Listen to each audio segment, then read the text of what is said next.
Good afternoon, Mr. මේ ඔයාලට මේ බෑඩ් හරි සෑඩ් නිවුස් එකක් කියන්න තියෙනවා. මේ පළවෙනි එක ඇවිල්ලා මේකේ මේ ඔයා එදා හයි කරනකොට මේකේ මේ දෙකක් ඇවිල්ලා මේ හීටර් ප්ලග් දෙකක් හයි කරනකොට මේ කැඩලා තිබ්බේ ඇතුලේ. කැඩලා ඉවර වෙලා ඒක එහෙම තමයි එර්ත් බාර් එකට හයි කරලා තිබ්බේ. මම ඔයාලට ඉරිසලත් වීඩියෝ එකක් කිව්වේ. දැන් මේක ඇතුලේ කැඩුනම අපිට ගලව ගන්න වෙන ක්‍රමයක් නැහැ. ඒකින්ද අනිවාර්යයෙන්ම හෙඩ් එක ගැලෙව්වා මේකේ ඉතුරු කැලටි එළියට ගන්න.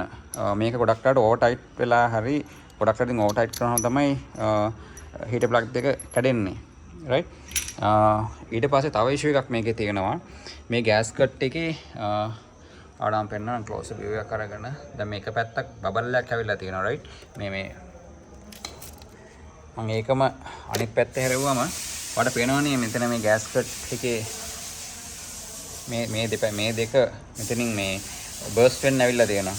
ඒක වෙන්න පළවෙනිම හේතුව තමයි මේකේ හෙඩ් එක තියලා ගෑස්කට් එක හයි කරනකොට ඒ ටෝක් සෙටින්ග්ස් වලට මේක තද කරන්නේ නැති එක.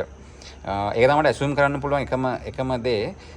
ඉතින් ගොඩක් කට්ටිය කම්ප්ලේන් එකක් නෙවෙයි. ඉතින් අර මම එදත් ඔයාලට මේක හයි කරනකොට කිව්වේ මම ටෝක් සෙටින්ග්ස් ටික දෙන්නම් හරියට මේක කරගන්න කියලා.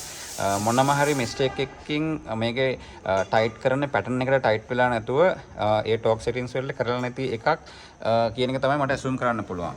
එතකොට තව එකක් මේකේ තියෙනවා. දැන් මේකේ හෙඩ් එක තියෙනකොට සාමාන්‍යයෙන් කරන්න ඕනේ මේ බ්ලොක් එක ෆේස් කරගන්න ඕනේ. මේ බ්ලොක් එක ලෙවල් කරගන්න ඕනේ. ඒක ලෙවල් එකකට ගන්න.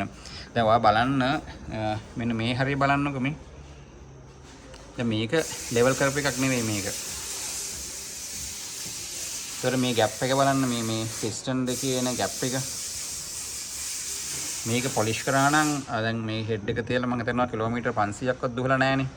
1000ක් දුහලා කියන්නකො 1000ක් දෙව්වත් පොලිෂ් කරා නම් ඒක ඒ විදිහට තියෙන්න එපේ. මේක තව එකක් තියෙනවා. මේක මීට ඉස්සෙල්ලා මේ එන්ජින් එක ඕවර්හෝල් කරන්න ගලවලා තියෙනවා. එතකොට පිස්ටන් එකේ ඩිරෙක්ෂන් එක බලා ගන්න ඉස්සරහ පැත්ත බලා ගන්න මේ පිස්ටන් ඔක්කොම මාක් එකක් දාලා තියෙනවා. මේ දෙක යට තියෙන්නේ මේ උඩ තියෙන එක. තාම පොඩක් කරගන්න. මේ ඇවිල්ලා ඩිරෙක්ෂන් එක කියන්නේ මේක ඉස්සරහ පැත්ත බලා ගන්න තමයි මාක් කරලා තියෙන්නේ. ඒතර මම දකිනවා මෙන්න මේ හතරවෙනි පිස්ටන් එකේ උඩ තියෙන පොඩි ක්‍රැක් එකක්. ඉන්න මම අර ක්ලෝස් view එකක් අරන් දෙන්න පුළුවන්ද කියලා try කරන්නම්. දැන් මේ ෂොට් එකත් එක්ක මෙන්න මේකේ තියෙන පොඩි ක්‍රැක් එකක්. ටෝච් එක බලන්න මම. පේනවද? මේ පිස්ටන් එක උඩ ක්‍රැක් වෙලා තියෙන්නේ හතරවෙනි පිස්ටන් එක. මේකත් එතකොට තවත් එකක් තමයි මේ පළවෙනි එකත් ඒ විදිහටම ක්‍රැක් වෙලා තියෙන්නේ. එක්ක ගහපු ෂොට් එකට හරි මොනම හරි හේතුවක් පොඩි ක්‍රැක් වෙලා තියෙන්නේ. ඉන්න බලමු අනිත් දෙකත් මම පොඩක් කරගෙන.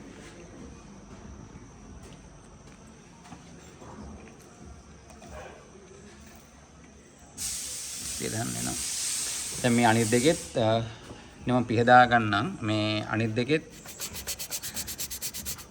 ये क्या है कितना पड़ रहा है एक गति है एक हाफ विकेट में की ඔව් මේ හතරම ක්‍රැක් වෙලා තියෙන පිස්ටන් එක්ක ගහපු ෂොට් එකට තමයි සාමාන්‍යයෙන් නම් මෙහෙම කරන්නේ නැහැ. ඉතින් මට ඉතින් ඒක ක්‍රිටිසයිස් කරන්න බෑ. එහෙම කරේ කියන එක සමහරක් වෙලාවට පළවෙනි පාර එන්ජින් එකක් ගලවලාම එහෙම කරා වෙන්නත් පුළුවන්. ඒතකොට මගේ ඇඩ්වයිස් එක නම් මේක ගලවලා ඔයා හරියට හදා ගන්න. එහෙම නැත්නම් එක වැඩේ දෙකක් හරි තුනක් හරි වෙන්න පුළුවන් ඔයාලට. අනිත් එක පිස්ටන් වල ગેප් එකකුත් තියෙනවා. බලන්න ප්ලේ එකක් තියෙනවා.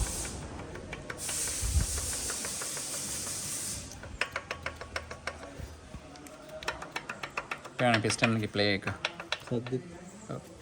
එතකොට දැන් අපි කොහොමත් වගේ මේ චැසිය රීස්ටෝර් කරලානේ තියෙන්නේ. එතකොට මේ චැසිය රීස්ටෝර් කරන එකෙන් දැන් මේකේ වෝටර් ජැකට් එකත් අපි එදා ගහුවා. සම්පූර්ණ වෝටර් ජැකට් එක ගහුවා.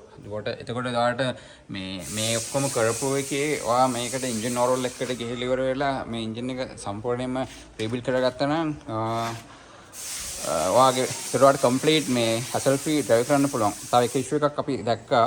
ඒක මම ඔයාලට දැන් කිව්වේ නෑ. මොකද මෙතන මේ හවුසින් එකේ මෙතන කැඩලා තිබ්බේ. ඒක ඉස්සෙල්ලත් සිලිකොන් දාලා තමයි මේ වහලා තිබ්බේ. එතකොට මෙතනින් වෙන්නේ මෙතනින් ලීක් එකක් આવොත් එහෙම ඒ තෙල් ටික පිටිපස්සෙන් එළියට යනවා. ඒක නතර කරගන්න තමයි මෙතන සිලිකොන් දාලා තියෙන්නේ. එතකොට ඒක නම් ලොකු ඉෂුව එකක් නෙවෙයි. එතන එළියට යන ඔයිල් ටිකනේ මේ නතර කරගන්න ඕනේ. ඊටු ටික චුට්ටක් ඔයා මට බලලා කියන්න. එතකොට මේ අපි බලමු මොකද කරන්න පුළුවන් කියලා. ඔයා දෙන ගෝ එක අනුව තමයි මට ඒක ඩිසිෂන් එකක් ගන්න පුළුවන්.